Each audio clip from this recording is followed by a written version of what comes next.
தேவன் தைரியம் உள்ளவர்களின் தேவன். எப்ப தேவன் உன் கண்ணுக்கு தெரிவார் தெரியுமா? நீ வாழ்க்கையில துணிச்சலா தைரியமா சில முடிவுகளை எடுக்கும் பொழுதுதான் கர்த்தர் முன்னாடி தோன்றும்.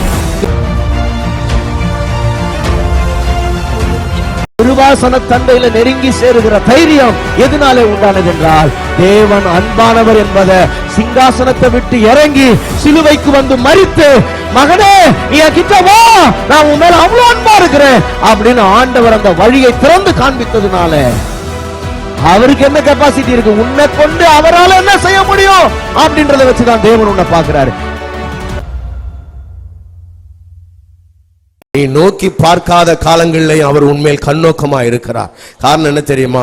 அவர் உன்மேல் வைத்த கிருபை, அவர் உன்மேல் பாராட்டின அன்பு, அவர் உன் பிதாக்களுக்கு கொடுத்த வாக்கு தத்துவம், ஆபிரகாமுக்கு செய்த வாக்கு தத்தத்தை, அவனோடு செய்த உடன்படிக்கையை அவனுடைய சந்ததிகளுக்கு காண்பிக்கிறதுக்கு கர்த்தர் உண்மை உள்ளவராக இருந்தார். ஆமென். இல்லனா விலகி விலகி ஓடுற இவனை, யாருன்னே தெரியாத மாதிரி இருக்கிற இவனை இன்னும் ஆண்டவர் அவ்வளவு கிருபை, அவ்வளவு அன்பு. Praise God. அல்லேலூயா. அருமையான தேவனுடைய பிள்ளையே, நீ ஆண்டவர் அறியாதவனை போல தெரியாதவனை போல வாழ்ந்தாலும் கூட ஆண்டவர் உன்னை சுற்றி சுற்றி வருகிறார், உன்னை பாதுகாக்கிறார், உனக்கு நிழலா இருக்கிறார், உனக்கு உண்ண உணவும் உடுக்க வஸ்திரத்தையும் கொடுக்கிறார், உன் மந்தையை பெருக பண்ணுகிறார், உன்னை செழிக்க பண்ணுகிறார், தேசத்துல ஒரு பெரிய மனுஷனுக்கு ஒத்த நாமத்தை கொடுக்கிறார். இதெல்லாம் ஏன் செய்றார் தெரியுமா? உன்னை அவர் சிநேகிக்கிறார், உன் மேல அவர் அன்பா இருக்கிறார். அதனாலதான் இதெல்லாம் உனக்கு செய்றார். ஏதோ நாம ஏதோ ஆண்டவரை ரொம்ப அதிகமா தேடிட்டோம் நீங்க நினைச்சுக்கிட்டு இருக்கிறீங்களா? ரொம்ப ஜபத்துல யாக்கோபு மாதிரி போராடிட்டோம் நீங்க நினைச்சுக்கிட்டு இருக்கிறீங்களா? கிடையவே கிடையாது. ஆபத்துன்னு வந்த உடனே ஆண்டவரே நீர் யார் அப்படின்னு கேட்கிறான். ஆபத்துன்னு வந்ததுக்கு அப்புறம் அண்ணன் வெட்டிடுவான், கழுத்துக்கு கத்தி வந்துடுச்சுன்னு உடனே ஆண்டவரே நீர் யார்? உனக்கு என்ன வேணும் அதை சொல்லு. இல்ல என்ன நீங்க ஆசீர்வதிக்கணும். சரி போ, உன்னை ஆசீர்வதிச்சிட்டேன். உங்க பேரு என்ன? பேரே அப்பதான் கேட்கிறான். யாருக்கு பேரு? அப்பதான் உங்களுடைய நாமம் என்ன ஆண்டவரே? என் பேர்லாம் உனக்கு எதுக்கு, நீ கிளம்பு, உன் பேர் எனக்கு தெரியும், என் பேர் உனக்கு தெரிய தேவையில்லை, நீ கிளம்பு. ஆண்டவர் அப்படியே சொல்லி அனுப்புறாங்க. என் நாமம் உனக்கு என்னத்துக்கு? போ, நான் உன்னை ஆசீர்வதிக்கணும், அவ்வளவுதானே?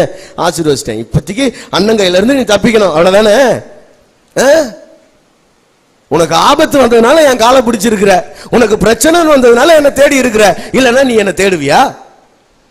யாருக்கிட்ட சொல்றாரு? யாக்கோபு கிட்ட சொல்ற. ஏதோ உனக்கு பிரச்சனை, உனக்கு வயிற்று வலி, அதனால நீ என் காலை பிடிக்கிற, இல்லைன்னா நீ என் காலை பிடிப்பியாப்பா?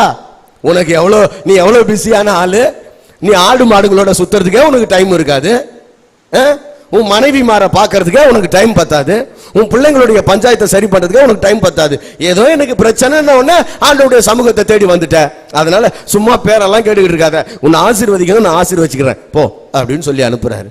நான் கேட்கிறேன், இந்த மாலை வேளையில எத்தனை பேரை பார்த்து ஆண்டவர் இப்படி பேசுவார்னு தெரியல. ஆபத்துன்னு ஒன்று ஆண்டவரை பிடிக்கிறோமே, ஆண்டவரோடு கூட ஒரு நெருங்கிய உறவு இருக்குதாங்க. உங்க உள்ளத்துல இருந்து நீங்க ஆண்டவரை நேசிக்கிறீங்களா? உங்க உள்ளான மனுஷன்ல இருந்து நீங்க ஆண்டவரை தேடுற ஆளா நீங்க? Praise God. ஆமென். ஆண்டவரை அறிகிற அறிவு, ஆண்டவரோடு கூட இருக்கிற உறவு உங்களுக்கு உண்டா இருக்குதான்னு பாருங்க. என்னுடைய முதல் குறிப்பு, ஆண்டவரை அறிந்து கொள். கவனிங்க, வாலிப பிள்ளைகளுக்கு சொல்றேன், உங்க வாழ்க்கையில எல்லா நாளும் இந்த தேவன் என்றென்றும் உள்ள சதா காலமும் நம்முடைய தேவன். அப்படின்னா என்ன அர்த்தம் தெரியுமா? உங்க வாழ்க்கையில அப்பா அம்மா இருப்பாங்க. நீங்க கல்யாணம் பண்ணினீங்கன்னா அந்த வாழ்க்கை துணை கொஞ்ச நாள் தான் கூட இருப்பாங்க. உங்க வாழ்க்கையில நீங்க பெற்றெடுக்க போகிற சந்ததிகள் அவங்க கொஞ்ச நாள் தான் கூட இருப்பாங்க. எல்லா உறவுகளும் கொஞ்ச நாள் தான் கூட இருப்பாங்க. ஆனா ஒருத்தர் மாத்திரம்தான் சதா காலமும் இருப்பார். எல்லா நாட்களும் நம்மோடு கூட வருகிற ஒரு தேவன் இருக்கிறார். அந்த தேவனை உங்களோட வாழ்க்கையில முதலாவது இடத்துல வைங்க. அவரை நீங்க அறிந்து கொள்ளுங்க.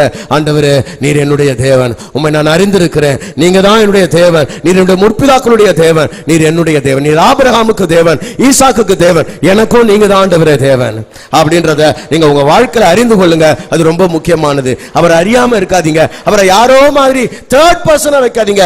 ஒவ்வொரு இடத்துலயும் இந்த யாக்கோபு அவரை மூணாவது ஆள் மாதிரி சொல்றான். ஆபிரகாமுடைய தேவனும் ஈசாக்கின் பயபக்திக்குரியவரும் என்னோடு இராமல் போனாள். அப்படின்னா ஏன் ஆண்டவர்னு வாயார சொல்ல முடியலையே. அல்லேலூயா, ஸ்தோத்திரம், அல்லேலூயா. ஆமா, சில நேரத்தில் இந்த சின்ன பிள்ளைங்க இருந்தாங்கன்னா அந்த சின்ன பிள்ளைங்களை சிலர் வெறுப்பேற்றுவாங்க. நீங்க பார்த்துருப்பீங்க.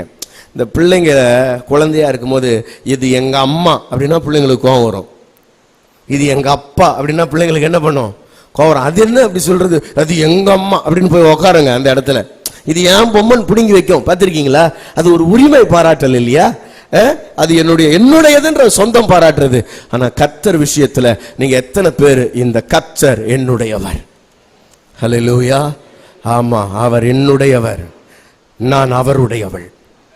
என் நேசர் என்னுடையவர், நான் அவருடையவள் என்கிறதான அப்படிப்பட்ட அறிக்கை, அப்படிப்பட்ட உறுதியான உறவு உங்கள இன்றைக்கு இந்த மாலை வேளையில் எத்தனை பேருக்கு இருக்குன்னு எனக்கு தெரியல.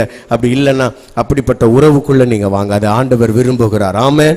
ஆண்டவரை உங்களுடைய வாழ்க்கையின் உயிரோட்டமுள்ள உறவாக வைத்துக் கொள்ளுங்கள். அந்நியமாக யாரோ ஒருவரை போல ஆண்டவரை ட்ரீட் பண்ணாதீங்க தயவு செய்து. ஆண்டவர் உங்களுக்கு உயிரோட்டமுள்ள முதலாவது உறவா இருக்கட்டும். ஆமென் சொல்லுங்க பார்க்கலாம். ஹல்லேலூயா. எத்தனை பேருக்கு அவர் என்னுடைய தேவன்னு நீங்க சொல்லுவீங்க? எங்க அப்பா அறிமுகப்படுத்தினாரு, எங்க தாத்தா சொல்லி கொடுத்தாரு, கரெக்ட். ஆனா அவரை நான் அறிந்திருக்கிறேன், நான் விசுவாசிக்கிறவர் இன்னார் என்று அறிந்திருக்கிறேன், அவருக்கும் எனக்குமான ஒரு நெருக்கமான உறவு இருக்கிறது என்று நீங்கள் அறிந்திருந்தா அடுத்தது என்ன தெரியுமா சொல்ல முடியும்? நீங்க அறிந்த ஆண்டவரை அறிக்கை பண்ணாம இருக்க முடியாது. ஹல்லேலூயா. கவனிங்க, இந்த யாக்கோபுக்கு வாழ்க்கையில் ஆண்டவர் அறிஞ்சிட்ட பிறகு அதை எங்கேயாவது சொல்லணும்ல, அதை சொல்றதுக்கான ஒரு தருணம் வருது. தம் பேர பிள்ளைகளை அவர் ஆசீர்வதிக்கிறாரு. அப்படி ஆசீர்வதிக்கும் பொழுது அந்த பேர பிள்ளைகளுக்கு அதை சொல்லி கொடுக்கிறார். ஏன் பேர பிள்ளைகளுக்கு சொல்லி கொடுக்கிறார் நான் சொல்றேன், தயவு செய்து நீங்க வாசிங்க. ஆதியாகமத்தின் புஸ்தகத்துக்கு நீங்க வந்தீங்கன்னா அங்க பேர பிள்ளைகளை அவர் ஆசீர்வதிக்கிறார். 48வது அதிகாரத்துல 15-16வது வசனத்தை நீங்க வாசிங்களேன். அவன் யோசேப்பை ஆசீர்வதித்து என் பிதாக்களாகிய ஆபிரகாமும் ஈசாக்கும் வழிபட்டு வணங்கிய தேவனும். பாருங்க, வழிபட்டு வணங்கியது. இங்கேயும் அப்படி சொல்ற மாதிரி இருக்குல்ல, ஆனா இங்க கனெக்ட் பண்ணிடுவாரு. என் பிதாக்களாகிய ஆபிரகாமும் ஈசாக்கும் வழிபட்டு வணங்கிய தேவனும் நான் பிறந்த நாள் முதல் இந்நாள் வரைக்கும் என்னை ஆதரித்து வந்த தேவன். ஹல்லேலூயா. எப்படி பிடிச்சாரு? இங்கதான் பாயிண்ட கரெக்டா பிடிச்சிருக்கிறாரு. நான் பிறந்த நாள்ல இருந்து இந்த நாள் வரைக்கும் என்னை ஆதரிச்ச ஒரு தெய்வம் இருக்கிறாரையா. அந்த தேவன் என்னை எல்லா தீங்கிற்கும் நீங்களாக்கி மீட்ட அந்த தூதன் இந்த பிள்ளைகளை ஆசீர்வதிப்பாராக. ஹல்லேலூயா. கவனிங்க, இப்ப இந்த பிள்ளைகளுக்கு சொல்லி கொடுக்கிறார். யாருக்கு? பேர பிள்ளைகளுக்கு. யோசேப்போட வயிற்றுல பிறந்த 2 பேர பிள்ளைங்க இருக்கிறாங்க. அந்த பேர பிள்ளைகளுக்கு ஒரு தேவனை அடையாளம் காண்பித்து கொடுக்கிறார். ஏன் அடையாளம் காண்பித்து கொடுக்கிறார்னா, அது இங்க பாருங்க, இவர் தன்னுடைய வாழ்க்கையில தேவனை அறிவதற்கு எது தடையா இருந்தது அப்படின்றத நீங்க புரிஞ்சுக்கணும். எது தடையா இருந்தது தெரியுமா? இந்த வீட்டுல இவரு ஈசாக்கோட பையன் தான், ஆனா ரெபேக்காள், நல்லா ஞாபகம் வச்சுங்க, இந்த வீட்டுல 2 பேரும் ஆவிக்குரியவர்களா இருக்கணும். அது ரொம்ப முக்கியம். கணவன் ஆவிக்குரியவளா இருந்து மனைவி ஆவிக்குரியவளா இல்லைனாலும் பிள்ளைங்க கெட்டு போயிடும்.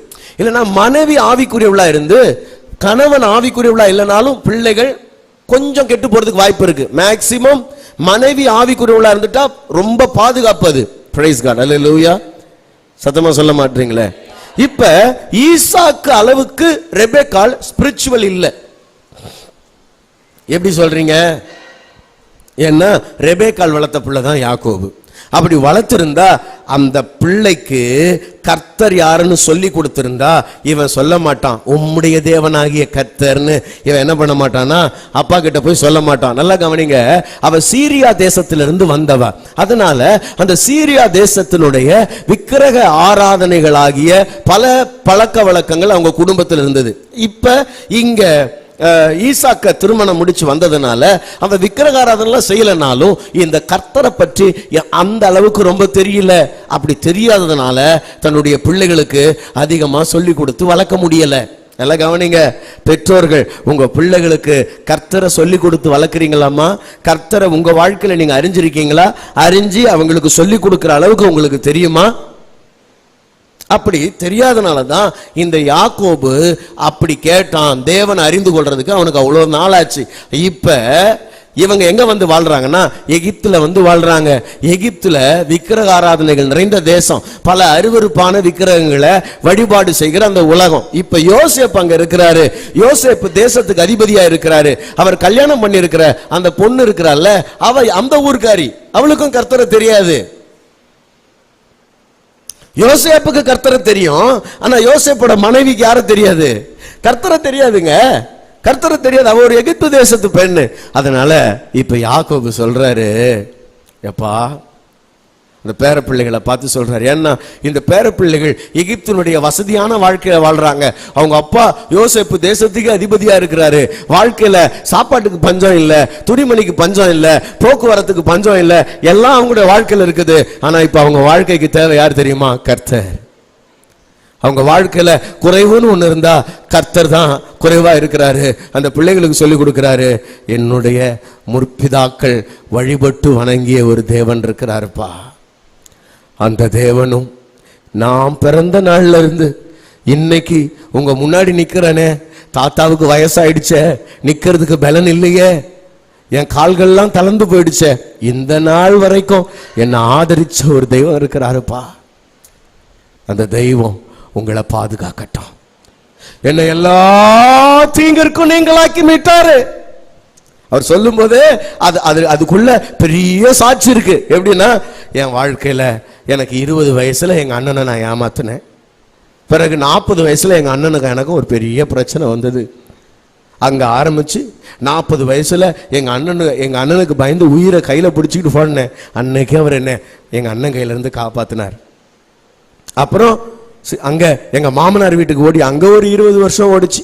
எவ்வளவோ ஆபத்துகள், வனாந்தரத்தில் எத்தனையோ மிருகங்கள், அங்க கர்த்தர் என்ன காப்பாத்தினார். எங்க மாமனார் கையில கர்த்தர் காப்பாத்தினார், என் மச்சாமார் கையில கர்த்தர் காப்பாத்தினார்.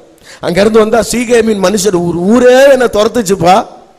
அந்த ஊர்ல இருந்து கர்த்தர் என்ன நீங்களாக்கி மீட்டார். இதெல்லாம் சொல்றார். என்னை எல்லா தீங்கிற்கும் நீங்களாக்கி மீட்ட தூதனானவர் இந்த பிள்ளைகளை ஆசீர்வதிப்பாராக. அப்படின்னா தான் வாழ்க்கையில கர்த்தர் எப்படியெல்லாம் இடைப்பட்டார் என்பதை இங்க யாக்கோபு தாம் பிள்ளைகளுக்கு பதிவு பண்றார். அருமையான தேவ பிள்ளைகளே, உங்க பிள்ளைகளுக்கு கர்த்தர் உங்க வாழ்க்கையில எப்படி இடைப்பட்டாருன்றத என்னைக்காவது உட்கார்ந்து சொல்லி இருக்கீங்களா? இடைப்பட்டதை முதல்ல நீங்க உணர்ந்தா தானே உங்க பிள்ளைகளுக்கு சொல்ல முடியும். ஆண்டவர் உன் வாழ்க்கையில செஞ்ச நன்மைகளை, உன் வாழ்க்கையில செய்ததான அற்புதத்தை உனக்கு கர்த்தர் எப்படியெல்லாம் வழிகாட்டியா இருந்தார், எப்படியெல்லாம் தீங்குல இருந்து உன்னை விலக்கி பாதுகாத்தாருன்றத நீ உணர்ந்தாதானே உன் பிள்ளைகளுக்கு சொல்ல முடியும். அப்படி என்னைக்காவது உட்கார வச்சு பேசியிருக்கீங்களா? பிள்ளைங்க கிட்ட பேசுறதே இல்ல. அப்படி பேசினா திட்டுறதுக்காக பேசுறது. ஒன்னு பேசினா திட்டணும், இல்லைன்னா அது பாரு உங்க அத்தைங்க கூட சேராத சொல்லிட்டேன் நான். ஏதாவது அப்படி பேசினா, முக்கியமான விஷயம்னு பேசினா, எது பேசுறதுன்னா அத்தைங்க கிட்ட பேசாத, ஆயா வீட்டுக்கு போவாத, எல்லாரும் நல்லவங்க நினைக்காத, ஜாக்கிரதை. இப்படி சொல்லி கொடுத்து அவங்கள பாய்சன் ஆக்கிறது பசங்களை. ஏன்னா அவங்களுக்கு எதுவுமே தெரியாது பாரு. கர்த்தர் எவ்வளவு நல்லவர்ன்றதை நம்ம பேசுறது இல்ல. ஆண்டவர் நம்முடைய வாழ்க்கையில எவ்வளவு அற்புதங்களை செஞ்சுக்கிட்டு இருக்கிறாருன்றதை நம்ம பேசுறது இல்ல. நம்ம எவ்வளவு எளிமையில இருந்தோம், நம்முடைய சிறுமையில நம்மளை கண்ணோக்கி பார்த்ததை நம்ம பேசுறதே இல்ல. இதெல்லாம் சொல்லி கொடுக்கறது இல்ல. காசு விஷயத்துல கவனமா இரு, அதை சொல்லி கொடுக்கிறோம் பாரு. இந்த உலகத்துல எதுதான் ரொம்ப முக்கியம் தெரியுமா? காசு தான் ரொம்ப முக்கியம். காசு இருந்தா தான் 4 பேர் உன்னை மதிப்பாங்க, ஜாக்கிரதை. அதை சொல்லி கொடுக்கிறோம். காசை கையாளுறதுக்கு சொல்லி கொடுக்கிறோம். ஆட்கள் கிட்ட எப்படி ஜாக்கிரதையா நடக்கிறதெல்லாம் சொல்லி கொடுக்கிறோமா? ஆனா இந்த கர்த்தர் ஒருத்தர் என் வாழ்க்கையில் இருந்தாரு, அவரால் நான் இப்படி ஆசீர்வதிக்கப்பட்டேன்றதை சொல்லி கொடுக்கறதே இல்லை. நான் சொல்றேன், அதை சொல்லியா, அதை அறிவி, அதை அறிக்கை பண்ண உன் வாழ்க்கையில முதல்ல. பிரைஸ் காட், ஆமென். அப்ப தேவனாகிய கர்த்தரை அறிந்து கொள், தேவனாகிய கர்த்தரை அறிக்கையிடு. ரெண்டாவது, உன் பிள்ளைகளுக்கு நீ சொல்றியா? உன் பிள்ளைகளுக்கு அப்படி சொல்லி கொடுக்குறியா? நீ கர்த்தர் ஒருத்தர் இருக்கிறார், நீ ஏன் ஒழுங்கா முழங்கால் படிட்டு ஜெபம் பண்றது இல்லை, அப்புறம் எப்படி உன் பிள்ளைங்களுக்கு ஜெபம் பண்ண சொல்லி கொடுப்ப? நீ ஏன் ஆலய ஆராதனைக்கு போவாத ஆளு, கட்டடிச்சுட்டு சுத்துற ஆளு, அப்புறம் பிள்ளைகளுக்கு ஆலயத்துக்கு போன நீ எங்க என்கரேஜ் பண்ணுவ? அல்லேலூயா, அல்லேலூயா சொல்ல மாட்டீங்களே. நீ ஏன் ஒழுங்கா உட்காந்து வேதத்தை வாசிச்சா தானே உன் பிள்ளைகளுக்கு சொல்லி கொடுப்ப. வேதத்தை வாசிப்பா, அதுதான் உன் வாழ்க்கை அப்படின்னு சொல்லி கொடுக்க முடியும்? நம்ம தான் உட்காந்து மணிக்கணக்கா டிவி பார்க்கறதுக்கும் போனை பார்க்கறதுக்குமே டைம் சரியா இருக்குது நமக்கு. நம்ம எங்கெங்க நம்ம பிள்ளைகளுக்கு அதெல்லாம் சொல்லி கொடுக்க முடியும்? நான் சொல்லத்தான் செய்யறேன் பிரதர், அதுங்க செய்யலன்னா நான் என்ன பிரதர் பண்றது? சேர்ந்து செய்ப்பா, உன் பிள்ளைகளோட சேர்ந்து செய். பிரைஸ் காட், ஆமென். அப்ப ஆண்டவரை அறிக்கையிடு, அறிக்கை செய், உன் பிள்ளைகளுக்கு சொல்லிக் கொடு. இந்த எகிப்தில் இருக்கிற அந்நிய தெய்வங்கள் பின்னாடி போகாதப்பா. நம்முடைய முற்பிதாக்களுடைய தெய்வம் ஒருத்தர் இருக்கிறாரு, அவரை ஆராதிக்கிறதுக்கு நீ பழகிக்கோ. நீ எகிப்துல இருந்தாலும் நீ எகிப்தியன் அல்ல, நீங்க உலகத்துல இருந்தாலும் உலகத்தான் அல்லன்னு ஆண்டவர் போதிச்சார் இல்லையா? அது போல நீ எகிப்துல இருந்தாலும் எகிப்தியன் அல்ல. எகிப்தினுடைய வழிபாட்டு முறைகள் ஒன்றிலும் நீ போய் சிக்கிக் கொள்ளாத. உனக்குன்னு ஆராதனை முறைகள் வேற இருக்குது, உன்னுடைய ஆண்டவர் வேற, உன்னுடைய வழிபாட்டு முறைகள் வேற. சொல்லிக் கொடுக்கணும். அல்லேலூயா. அப்படி ஏதோ கொஞ்சம் கொஞ்சம் சொல்லி கொடுத்ததுனால தான் இந்த எகிப்தினுடைய எல்லா விக்கிரகாராதனைக்கு மத்தியிலும் இந்த ஜனங்க ஆண்டவரை நோக்கி பெருமூச்சு விட்டாங்களாம், கர்த்தரை நோக்கி கூப்பிட்டாங்களாம். ஏதோ அப்படியே கொஞ்சம் கொஞ்சம் செவி வழியா சொல்லி கொடுத்து அந்த பிள்ளைகளுக்கு கொஞ்சம் கர்த்தர் தெரிஞ்சிட்டாரு. இல்லைன்னா டேவிட் எல்லாம் தருண்குமாரா மாறிடுவாங்களே. அல்லேலூயா சொல்ல மாட்டீங்களே? கர்த்தரை உங்க வாழ்க்கையில அறிக்கையிடுறீங்களா? அடுத்ததா மூன்றாவது, ஆண்டவரை அறிந்து கொள்றது மாத்திரமல்ல, ஆண்டவரை அறிக்கிறது மாத்திரமல்ல, அந்த முதுமையான நேரத்தில் ஆண்டவரை ஆராதிக்கிறது ரொம்ப முக்கியம். இந்த யாக்கோபனுடைய வாழ்க்கையில அதை நாம் அங்க பார்க்கிறோம். அவனுடைய வாழ்க்கையில கடைசியா அந்த காரியத்தை நாம படிச்சு முடிக்கலாம்.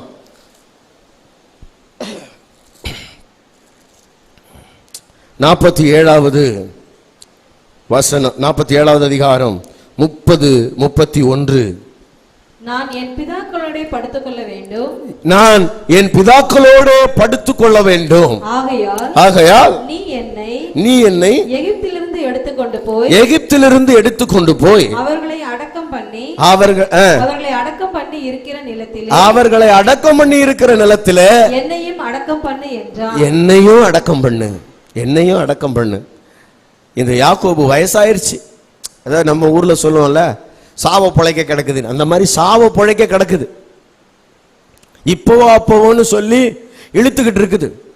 அந்த மாதிரி டைம்ல அவங்க பிள்ளைய கூப்பிடுறாரு. பிள்ளைய கூப்பிட்டு, பிள்ளை வந்துட்டான், யோசேப்பு வந்துட்டான். அவர் ரொம்ப பிஸியான ஆளு, ஆனா வந்துட்டு அப்பா என்னப்பா என்ன பண்ணுது உங்களுக்கு? ஏதாவது ஹாஸ்பிட்டலுக்கு போலாமா? நான் எகிப்தில் இருக்கிற நல்ல நல்ல வைத்தியர்கள் எல்லாம் இன்னும் கொஞ்சம் வர வைக்கட்டுமா? வேற ஏதாவது ஊர்கள்ல இருந்து வர வைக்கட்டுமா? அவர் சொல்றாரு, இல்லப்பா, அப்பாவுக்கு டைம் ஆயிடுச்சு, போகணும். உன்னுடைய எல்லா வைத்தியர்களும் என்னை நல்லா பார்த்துக்கிறாங்கப்பா, எனக்கு ஒரு குறையும் இல்லை. என்னை நீ கடைசி காலத்தில் ரொம்ப நல்லா கவனிச்சுக்கிட்டப்பா. அப்பாவுக்கு ஒரு ஆசை இருக்குதுப்பா. என்ன ஆசைப்பா? அப்பா இன்னும் கொஞ்சம் நல்லா மறிச்சிடுவேன்ப்பா. மறிச்சிட்டா என்னை இந்த ஊரில் அடக்கம் பண்ணாதப்பா. ஏன்பா அப்படி சொல்றீங்க? இல்லைப்பா, எகிப்து இல்லை நம்முடைய சொந்த தேசம். நம்முடைய சொந்த தேசம்னு நம்ம ஆண்டவர் ஒன்று வாக்கு பண்ணி இருக்கிறார். எங்கள் அப்பாவை எங்கள் தாத்தாவை நான் அடக்கம் பண்ண ஒரு இடம் இருக்குப்பா, அந்த இடத்துல கொண்டு போய் என்னை அடக்கம் பண்ணுப்பா. அப்பதான் அவர் அப்படி சொல்றதுக்கு பின்னாடி என்ன அர்த்தம் இருக்குன்னா, மேன்மையான உயிர்த்தெழுதல், அதாவது ஆண்டவராகிய இயேசு கிறிஸ்து உயிர்த்தெழும் பொழுது எருசலேமில் அடக்கம் பண்ணப்பட்ட அநேக பரிசுத்தவான்களுடைய சடலங்கள் உயிரோடு எழுந்துதான். அப்படிப்பட்ட ஒரு மேன்மையான உயிர்த்தெழுதல்ல தான் பங்கடையணும்னா நான் எருசலேமில் அடக்கம் பண்ணப்படணும்ப்பா, இந்த எகிப்தில் என் சரீரம் இருக்கக்கூடாது அப்படின்னு சொல்லி தன்னுடைய மகன் கிட்ட என்னை எப்படியாவது அங்கே கொண்டு போய் அடக்கம் பண்ணிடுப்பா அப்படின்னு சொல்லி தன் பிள்ளைகிட்ட ஒரு வாக்குறுதியை கேட்குறார். யோசேப் சொல்றார், அதுக்கு என்னப்பா நான் செய்கிறேன், உங்களுக்காக நான் அதை செய்ய மாட்டேனா அப்படின்னு சொல்லி அந்த வார்த்தையை சொன்ன உடனே அந்த கடைசி வரி எப்படி எழுதியிருக்குன்னா, அவரால் முட்டி போட முடியல, அந்த கையில் வச்சிருந்த அந்த தடியை அப்படியே அதில் சாஞ்சிக்கிட்டு ஆண்டவரை தொழுது கொண்டாராம். அவர் ஆண்டவரை ஆராதிக்கிறாராம். அல்லேலூயா. எழுந்து நிற்க முடியாத, நடக்க முடியாத, முழங்கால் கூட போட முடியாத, சாவ புழைக்க இருக்கிற ஒரு நேரத்தில் ஒரு மனுஷன் ஆண்டவரை தொழுது கொள்ள முடியுதுன்னா நமக்கெல்லாம் என்னங்க, ஆண்டவர் நல்லா தானே வச்சிருக்கிறாரு, கை காலெல்லாம் நல்லா தானே இருக்கு, நல்லா நடக்கிறோம், நல்லா பேசுகிறோம். ஆனால் கொஞ்ச நேரம் ஜெபிக்கிறதுக்கு நமக்கு என்ன கேடு? கொஞ்ச நேரம் நம்மளால ஆலயத்துக்கு வந்து ஆண்டவர் ஆராதிக்கிறதுக்கு நமக்கு என்னங்க கேடு சொல்லுங்க பார்க்கலாம். சாவ பொழைக்க இருக்கிற ஒரு மனுஷன் ஆண்டவரை தொழுது கொள்றான்னா நம்ம ஆண்டவரை தொழுது கொள்ள முடியுமா இல்லையா? நம்ம எவ்வளோ பிஸியா சுத்துறோம் பாருங்க. எப்ப கேட்டாலும் பிஸி, எப்ப கேட்டாலும் ஏதாவது வேலை இருக்குது. எப்பவுமே நம்ம சாகிற வரைக்கும் நமக்கு வேலை இருந்துகிட்டே தான் இருக்குமா? அம்மா, உங்களுக்கு சாகிற வரைக்கும் வேலைகள்லாம் ஒழியாது, வேலை இருந்துகிட்டே தான் இருக்கும்.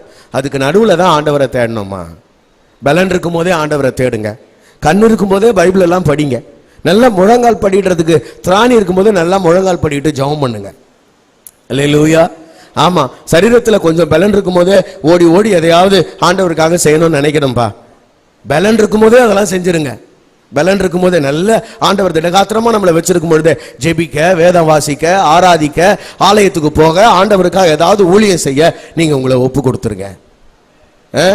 ஆமா, இதெல்லாம் முடியாத ஒரு தருணம் வரும். அந்த தருணத்துல இந்த யாக்கோப மாதிரி உக்காந்துக்கிட்டே கட்டிலேயே சாஞ்சுக்கிட்டு எழுந்திருக்க முடியலன்னா கூட, இயற்கை உபாதைகளை கழிக்கிறதுக்கு எழுந்திருக்க முடியலனா கூட படுத்துக்கிட்டே அன்னைக்கு ஆராதிச்சோம்னா பரவாயில்ல. இன்னைக்கு நம்ம நல்லா இருக்கிறோம். நல்லா இருக்கும் பொழுது ஆண்டவரை நல்லா ஆராதிக்கணும், நல்லா ஜெபம் பண்ணணும், ஆண்டவரை தேடணும். ஆமென் சொல்லுங்க பார்க்கலாம். அல்லேலூயா. ஆமா, இவர் யாக்கோபினுடைய தேவன். இப்ப தெரியுதா? இவர் யாக்கோபின் தேவன் என்று சொல்லிக் கொள்வதற்கு ஏன் வெக்கப்படலை தெரியுமா? அந்த கடைசி தருணத்துல அவன் பிடிச்சிட்டான் அவரை. அல்லேலூயா. அவரை அறிந்து கொண்டான்.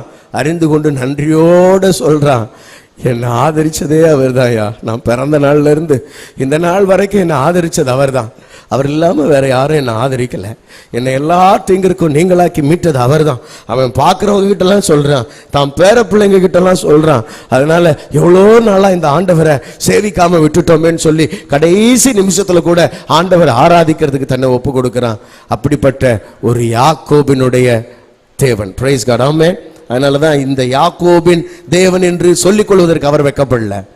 உங்களுடைய தேவன் என்று அவர் சொல்லிக் கொள்றதுக்கு சந்தோஷப்படுவாரா? நீங்க எப்படி இருக்கீங்க? உங்களுக்கும் கர்த்தருக்கும் ஒரு தனிப்பட்ட உறவு இருக்கா? அவர் என்னுடைய தேவன் நீங்க சொல்லுவீங்களா? உங்களுக்கு ஒரு அறிவு இருக்கா? உங்க தேவனோடு கூட ஒரு உறவு இருக்கா?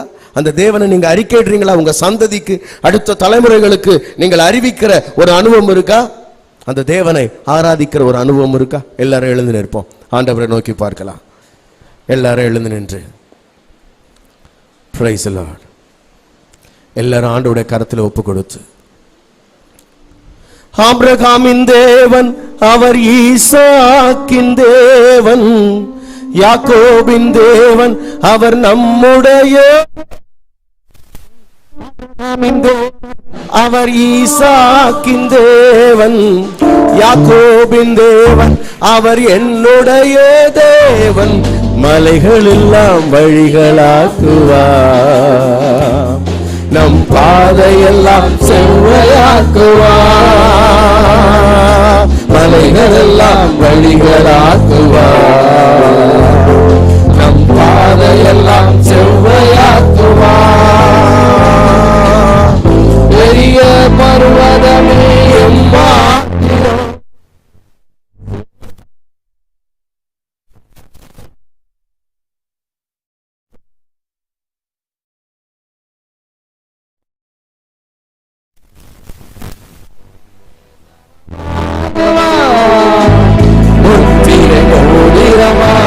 தெரிந்து கொண்டார்.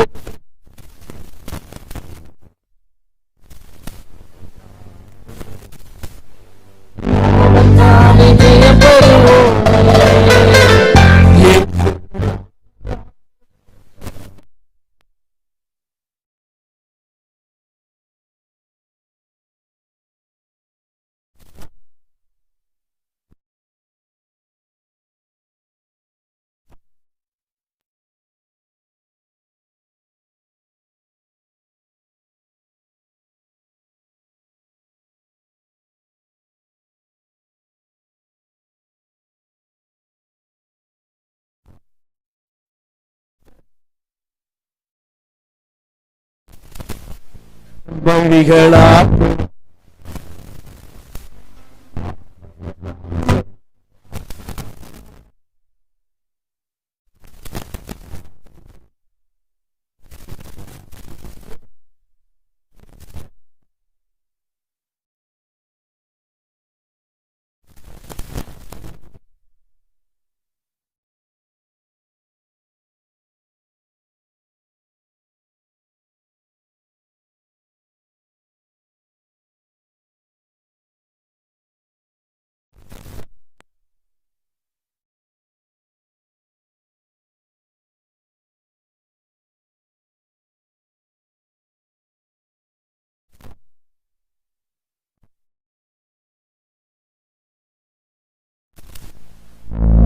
அப்பா நீர் என்னுடைய தேவன் ஆண்டவரே, நீர் என்னுடைய தேவன் அப்பா,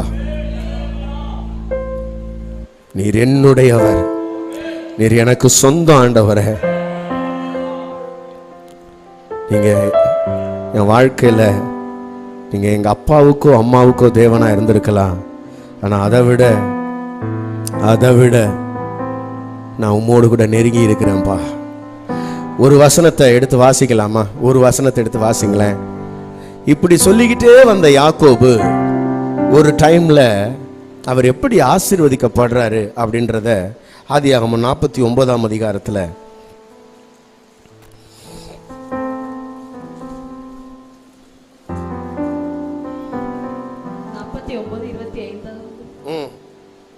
இருபத்தி 26 உன் தகப்பனுடைய ஆசீர்வாதங்கள் என் பிதாக்களுடைய ஆசீர்வாதங்களுக்கு மேற்பட்டதா இருந்தது. போதும்.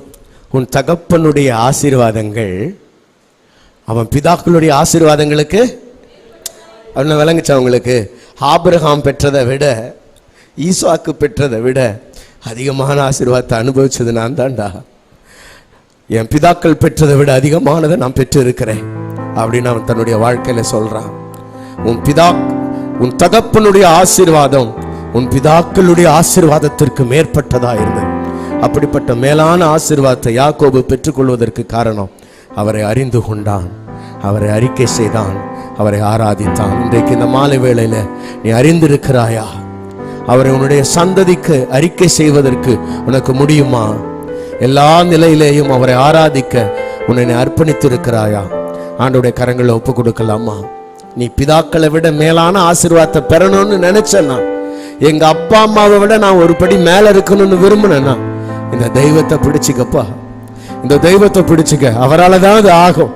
அவராலே அப்படி ஆயிட்டு நம்ம சொல்றான். அவரால் தான் அது நடந்துச்சு, என்னால கிடையாது. என் திறமை இல்லப்பா, என் சாமர்த்தியம் இல்லை, என் தில்லுமுள்ளு இல்லை, என் புத்தி கூர்மெல்லாம் கிடையாது. அவர்தான் அதை தந்தாரு அப்படின்னு சொல்லி அவன் இந்த கடைசி காலத்தில் அறிக்கை பண்றதை பார்க்கிறோம். தேவ பிள்ளையே, உன்னை உன் பிதாக்களை விட கர்த்தர் ஆசீர்வதிக்க விரும்புற. அவர்கள் பெற்றதை விட நீ மேலானதை பெற்றுக்கொள்ள கர்த்தர் விரும்புகிறார்.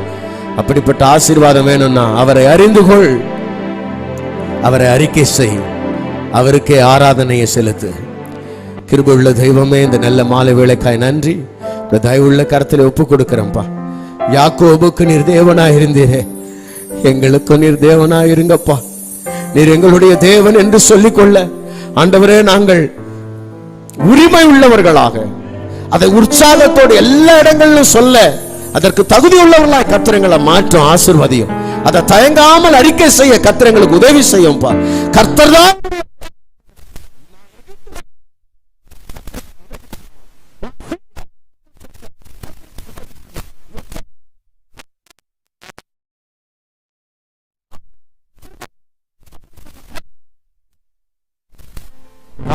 கிருபைக்காரங்க வந்திருக்கிற ஒவ்வொருவரும்